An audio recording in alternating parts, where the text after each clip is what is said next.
Hi అండి, welcome to our channel భవిష్య ముచ్చట్లు. నేను ఈరోజు చపాతీలేకి కానీ దోశలేకి ఇడ్లీలేకి ఉప్మాలేకి దేనిలో అయినా వేసుకోవచ్చండి. నేను పచ్చడి చేసి చూపిస్తున్నాను. దానికి కావాల్సింది ఒక కప్పు వచ్చేసి పచ్చి కొబ్బరి తీసుకున్నానండి.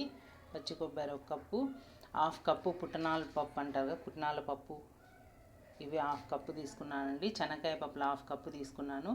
ఒక 5-6 పచ్చిమిరపకాయలు తీసుకున్నాను. ఒక ఎర్రగడ్డ తీసుకున్నాను. ఒక 2 తెల్లపాయలు అంటారు కదా, ఇవి ఒక 2 తీసుకున్నాను. కొన్ని పాలు తీసుకున్నానండి. ఇప్పుడు ఇవి ఫస్ట్ కొబ్బరి ఇవన్నీ వేయించేసుకుందాము. నేను శనగకాయ పప్పులు వేయించే పెట్టుకున్నానండి ఆల్రెడీ.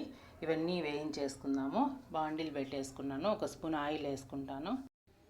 ఒక స్పూన్ ఆయిల్ వేసుకున్నానండి. దీనిలో ఇప్పుడు ఇవన్నీ వేస్తాను.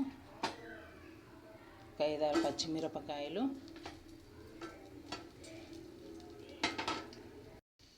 కొంచెం ఎర్రగడ్డ, ఒక 2 తెల్లపాయలు,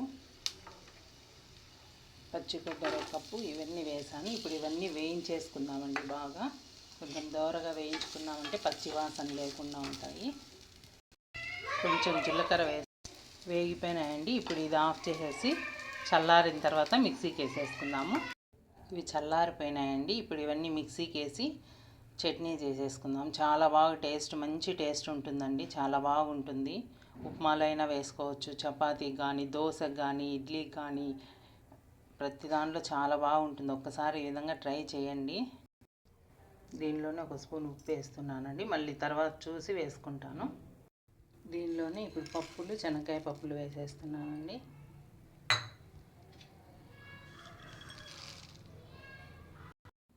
నేను ఇప్పుడు దీనిలో కొన్ని పాలు వేస్తున్నానండి. కాంచి చల్లార్చి పెట్టిన పాలు.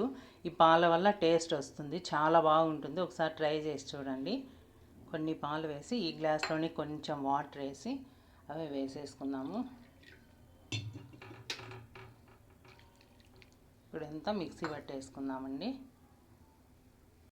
చూడండి, మెదిగిపోయింది. ఇప్పుడు దీనికి పోపు పెట్టుకుందాము. తిరమాత వేసుకొని చట్నీ మిక్సీకి వేసేసుకొని గిన్నెలోకి తీసుకున్నానండి. ఇప్పుడు పోపు పెట్టుకుందాము. ఆయిల్ వేసుకున్నాను. దీంట్లోనే కొన్ని మసాలా దినుసులు వేస్తున్నాను. కొంచెం కరివేపాకు వేస్తున్నాను. స్టవ్ ఆఫ్ చేసేస్తున్నానండి. ఇందాక వేయించుకున్నాను కదా, దాంట్లోనే నేను పోపు పెట్టేసుకున్నాను. ఇప్పుడు అది తీసేసి పచ్చడిలో వేసేసుకుందాము. పోపు వేసి కలిపేసుకున్నానండి. చూడండి ఎంత బాగా వచ్చిందో. టేస్ట్ మాత్రం చాలా బాగుంటుందండి. ఎందుకంటే పాలు యాడ్ చేసినాం కాబట్టి చాలా బాగుంటుంది.